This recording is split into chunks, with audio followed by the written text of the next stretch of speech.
Ginit ni NBI Director Melvin Matibag na hindi pinepersonal si Senator Alan Peter Cayetano sa gagawing investigasyon sa pondo sa 2019 Southeast Asian Games.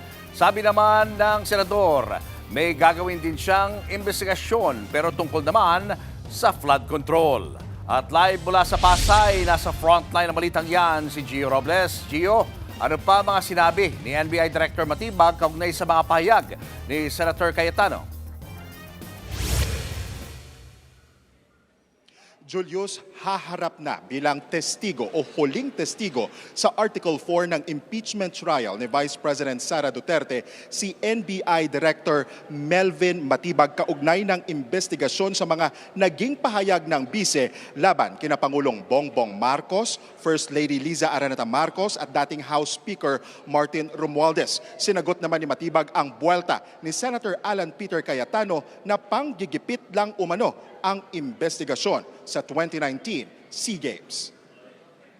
Kung wala kang kasalanan, bakit ka matatakot? Nanindigan si NBI Director Melvin Matibag na walang dapat ikatakot si Senator Alan Peter Cayetano sa investigasyon ng NBI sa pondo ng 2019 Southeast Asian Games. Ayon kay Matibag, mandato ng NBI ang magsagawa ng investigasyon kapag may dumating na reklamo o ebidensya. Sentro ng investigasyon ng NBI ang Philippine Southeast Asian Games Organizing Committee o PhysGOC na isang non-government organization o NGO na inatasang mamahala sa operasyon ng 2019 SEA Games. Noong 2019, pinamunuan ang PhysGOC ng nooy House Speaker Alan Peter Cayetano bilang chairman. Yung PhysGOC nga, dahil hindi siya nasubmit sa audit, ano yung mga titingnan natin? Yung mga pumasok na pera. Because to my initial observation na binigay sa atin, this is about 2.3 or 2.2 billion pesos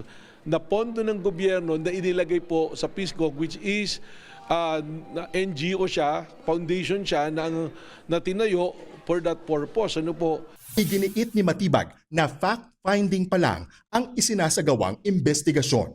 Sisilipin dito kung nasa ilalim sa audit at liquidation ang mga gastusin gaya sa uniforme, pagkain, allowance, biyahe at iba pang transaksyon. Pinabulaanan naman ni Matibag ang mga paratang na ginagamit ng NBI ang investigasyon upang takutin o impluwensyahan ang mga senator judge sa impeachment trial ni Vice President Sara Duterte. Nilinaw rin ni Matibag na hindi nasaklaw ng fact-finding investigation ng NBI ang mga aligasyon laban kay Transportation Secretary Vince Dizon dahil naimbestigahan na ito noon at na-dismiss ng Ombudsman.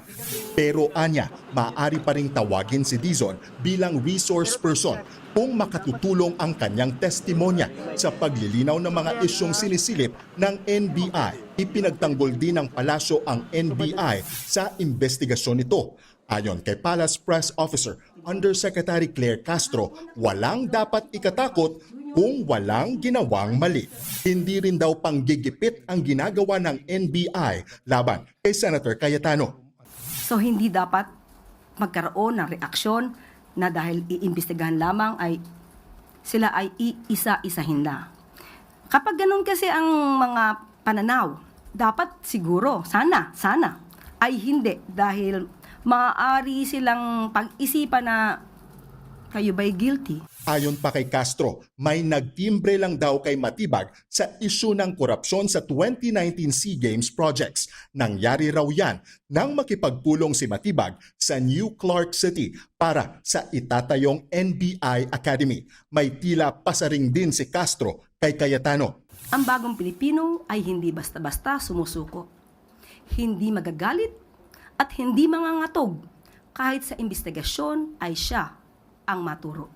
Nang tanungin naman kung may mensahe si Matibag kay Senator Alan Peter Cayetano, anya, walang personalan. Wala naman, pero katulad niya na palagi nagdadasal ay ipinagdadasal ko rin siya. At wala naman tayong balak na siya ay personalin o anuman. Sagot naman ni Senator Cayetano, magsasagawa rin siya ng investigasyon pero kaugnay naman sa flood control scandal. Di kayo halata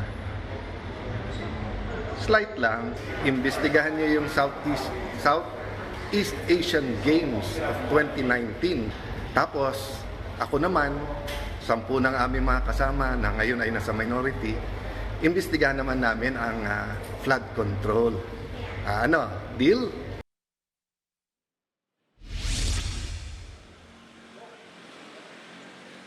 Nirerespeto naman ng Department of Justice ang mandato ng NBI na magsagawa ng investigasyon kaugnay ng mga proyekto para sa 2019 SEA Games. Bagamat attached agency ng DOJ ang NBI, may operational independence daw ito na gampanan ang mga investigative function nito alinsunod sa batas. Julius Balexeo. Maraming salamat, Gio Robles. Mga kapatid, Julius Babaw po. Para sa komprehensibo at makabuluhang balitaan at talakayan, mag-follow at mag-subscribe na sa social media pages ng News 5.